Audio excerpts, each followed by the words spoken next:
안녕하세요. 보타이맨입니다. 5월 25일 미국 소식을 전해드리겠습니다. 오늘의 첫 번째 소식입니다. 백악관 구조를 잘 아는 사람에 따르면 조 바이든 행정부 시절에 실제적으로 미국을 대통령이 치리한 것이 아니고 정치국이라고 명명되어진 5명이 미국을 통치해왔던 것으로 밝혀져 충격을 주고 있습니다. 이들 정치국에는 조 바이든은 일종의 고위 정치국 구원에 불과했다고 이야기를 하고 있으며 경우에 따라서는 이 5명 외에도 질 바이든과 헌터 바이든까지 어떤 때는 7명이 모든 정책을 결정하고 시행하였다고 전해지고 있습니다. 특히 경제적인 문제에 있어서는 재무부 장관인 제니 옐린에게 아예 통보도 하지 않고 이들이 결정을 하여 나중에 거꾸로 통보하는 식으로 경제정책을 진행하여 왔다고 하여 미국이 도대체 어떻게 되어갔는가 하는 의문점을 자아내고 있습니다. 즉 바이든은 기껏해야 고위 정치국 임원에 불과했던 것입니다. 정치국은 원래 공산주의 국가에서 최고위층을 칭하는 단어인데 미국에서 뜻하지 않게 공산당 국가에서 쓰고 있는 용어가 튀어나와 아주 당혹감을 감출 수가 없습니다. 이들의 인물 하나하나를 살펴보면 다음과 같습니다. 물론 조 바이든은 현직 대통령이었으니까 당연하지만은 그 가운데 임기 전반에 비서실장을 지냈던 브루스 리드, 그리고 전 참모총장 출신으로 바이든 첫 임기 수석 보좌관을 하였던 론 클레인, 또한 임기 후반에 비서실장을 하였던 스티브 리게티, 또한 바이든 취임 이후에 2024년 1월까지 바이든의 수석 고문을 맡았던 마이크 도널린, 이렇게 4명과 바이든 5명이 정치국을 형성하였다고 전해지고 있습니다. 바이든 주변에는 수십 년 동안의 노련한 정치인들이 많이 활동하여 왔습니다.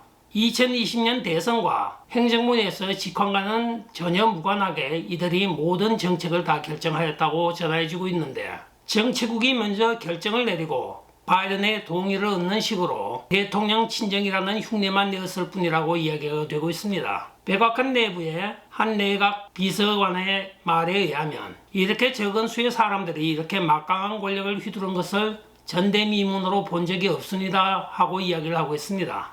한편 오바마 행정부 강요 출신들의 폭로에 의하면 브루스 리드는 실제 국내 정책 고문이고 마이크 도닐리는 실제 정치 책임자였으며 스티브 리게티는 입법 업무를 통제하였고 클레인이 전체 모든 것을 다스렸다고 합니다. 이런 면면들을 살펴볼 때 도대체 바이든은 무엇을 하였는지 궁금하기도 합니다.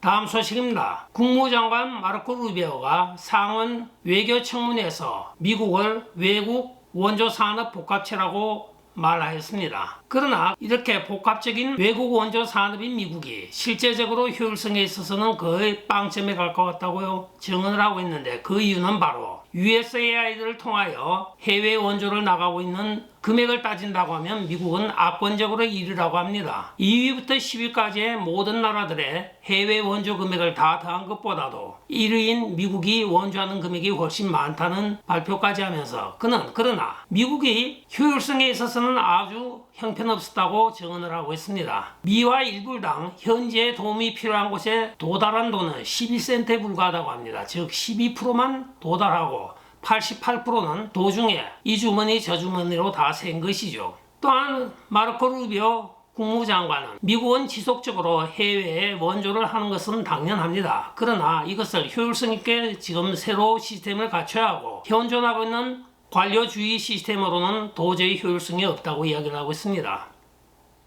다음 소식입니다. LA시 의회가 140억 달러의 시 예산안을 승인하였습니다. 이들이 지금 주택국 산하에 노숙자 감독국을 두고 여기에 막대한 금액을 지원하는 것을 시의회가 승인을 하였는데 이것을 현존하고 있는 노숙자 수로 나누면 매 노숙자가 한 달에 7,000불의 수혜를 받게 되어 있습니다. 열심히 일하는 사람도 7,000불을 벌기가 힘든데 노숙자를 해서 한 달에 7,000불이 보조가 간다고 하는 것은 참 어처구니가 없는 상황이기도 합니다. 지금 적자를 보고 있는 LH 재원으로 이 재원을 충당하기 위하여 경찰 신규 채용을 반으로 줄이고 소방국 직원의 채용을 반으로 줄여서 충당한다고 이야기를 하고 있으나 그렇게 해도 여전히 많은 돈이 모자란다고 지금 이야기를 하고 있습니다. 붕언을 하고 있는 캐런 베스가 도대체 무슨 뜻으로 이 시의회에 압력을 넣었는지 노숙자 한 사람 앞에 7,000불씩 대고 있으며 이들을 수용하는 아파트를 짓는데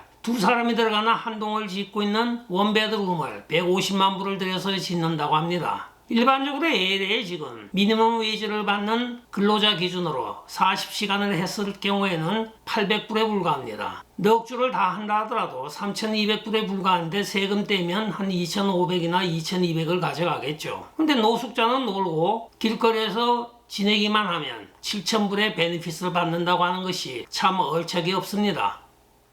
다음 소식입니다. 도널드 트럼프 대통령이 소셜 트루스에 게시하기를 미국이 전 세계 교육에 해마다 수십억 달러를 지원하고 있습니다. 그러나 하버드 대학을 비추어 볼 때는 그 학생 가운데 30%는 땡전 한 푼 내지 않는 나라에서 오는 학생들이 많다고 합니다. 도널드 트럼프 대통령의 행정부에서는 수차례에 걸쳐 하버드 대학의 30% 학생들에 대한 출신국과 성명을 리스트해달라고 하였으나 아직까지는 강감무소식이라고 합니다. 대학의 자율성을 핑계삼아 전혀 협조를 하지 않고 있다고 하는데 도널드 트럼프 대통령은 우리가 수십억 달러를 지원하고 있는 하버드 대학의 30% 이상을 차지하고 있는 외국인 학생들이 도대체 누구인지 알아야 할 거 아닙니까 하고 트윗을 하고 있는 것입니다.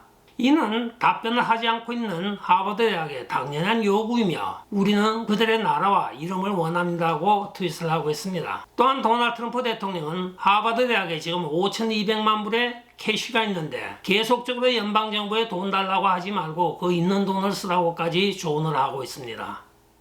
다음 소식입니다. 금요일 저녁 도널드 트럼프 대통령이 원자력 에너지 부분을 지원하고 원자력 규제위원회인 NRC의 완전하고 전면적인 개혁을 시행하기 위한 행정명령에 서명을 하였습니다. 이 서명 소식이 전해지자마자 증시가 폭등을 하여 S&P 500 지수가 하늘 높은 줄 모르고 치솟고 있다고 합니다. 특히 원전 관련 여러 산업체들은 주가가 폭등하고 있는데 이는 앞으로 다가올 AI 전성시대를 대비하기 위하여 수많은 전력이 소모되는데 원전에 오는 해결이 안 되기 때문입니다. 따라서 원전 관련 주가들이 몇십 프로씩 지금 치솟고 있는 현상이 발생하고 있는 것입니다. 대한민국 원전을 그대로 살려놓은 건 참 잘한 것 같습니다.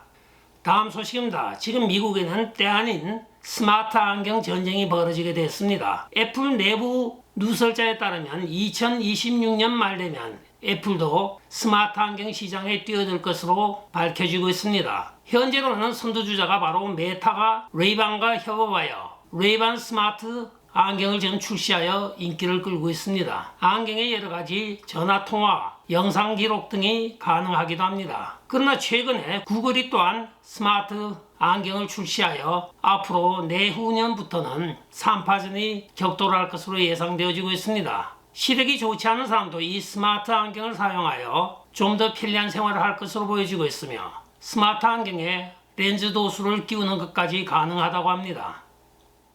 끝까지 시청해 주셔서 감사합니다. 지금까지 보타이맨이었습니다. 여러분 좋아요, 댓글, 구독, 알림 부탁드리고 안녕히 계십시오. 바이.